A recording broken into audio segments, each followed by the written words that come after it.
Scott Mill, congrats on the win. Scott, your first mate must have been really pleased with that performance.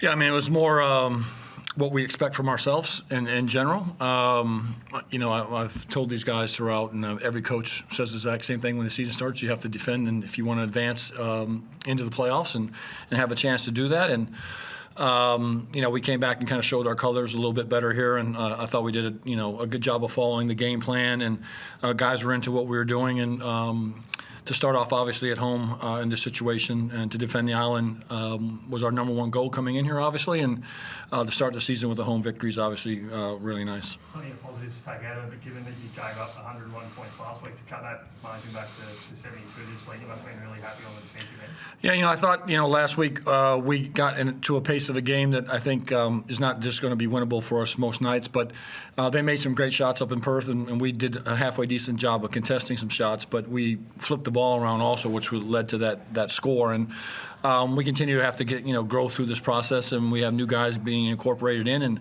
understanding how we play. And tonight was just a good example of everyone just locked in and focused on what we were doing. Well, that second quarter offensively was really strong. I think it was 6 or 8 points, something like that. You were really good from deep. Yeah, I mean, just as long the thing that with us is offensively, I think we have a little bit more firepower this year, or at least we have the floor spaced a little bit, I think, better in general. But any team, and ours included, obviously, is when the ball can find life and it moves, and you're attacking the paint and making teams get into rotations, it's a huge benefit.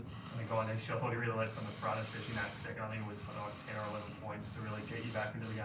Yeah, I thought we had a lot of impactful players, and obviously he's a wonderful player, and there's no secret to why he's back here for 2 years with us, and the impact he has with our group. But I thought everyone that came in the game impacted the game, and I thought Jared Bairstow was fantastic in the limited minutes, and Marcus Lee getting some early foul troubles, and then Majuk Dang comes in and is productive in his minutes, and junior. So their roles and how they identify with our group and what their specialties are. If we can continue to build on that, we'll be in a good place. Talk about the guys coming off the bench. I thought Clint, I think, came on midway through that Yeah. second quarter. The first instance was a Yeah. steal, and then I think there was another one in that third quarter, and then the 3 in the last. I thought he had some really clutch moments throughout the game. Yeah, I mean, just like I said, everyone that came in I thought was really good in contributing what we were doing, and Clint is a classic example, like Jared Bairstow, of just professional guys that just are locked into their jobs, and whatever their minutes are, they do. And it was good for Clint to see the ball go through, and he struggled a little bit with some really minor injuries, and getting his rhythm back will be quite helpful for us. And Milt, to you, must be nice to be back in front of that crowd, mate. They're pretty electric out there. Yeah, definitely. I think they were the reason we got going. Just the energy from the crowd uplifted us. How much of an advantage is it to have that support behind you, especially in a game like tonight where it's hot late in that last quarter, to have that, I guess, that 6 man out on the floor?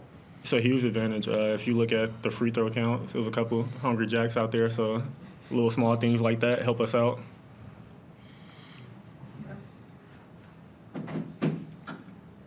Chris, have you got anything further? Sure. Milton, you want to introduce us to who's sitting on your lap? This is my son, Mace. Just give a wave. Your grandma's going to see this shortly, so put a smile on. Milton, coming back for a second season, you were so good last season already, but how much does it help knowing that you know this place, you know the league already, and you already know what to expect? Thank you, first off. And I think it's just being comfortable with the team, with the coaches, knowing I come in to do every day, kind of got a routine in. And I know the guys next to me, even though we have a couple of new guys, the core is here, and we do what we do every day, so it's easy for me to come in and just do my job. What sort of challenge does Melbourne present now on Sunday for you? Milton? Same challenge as anybody else. We just look at what's next. We go in, follow the scout, and make some plays defensively, and hopefully make some shots on the offensive end, come out with the win.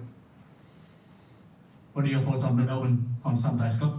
Yeah, to be honest with you, we don't ever prepare for a back-to-back, so we play this game full out and prepare for this particular night, and we'll start to work on it tomorrow flying over there. But they're a wonderful team, outstanding coach, and they got great players over there, and you have your hands full in this league, period. But when you go on the road, it's very difficult to win games, and they got size and athletic ability and tough-minded guys, and I'm expecting a dogfight.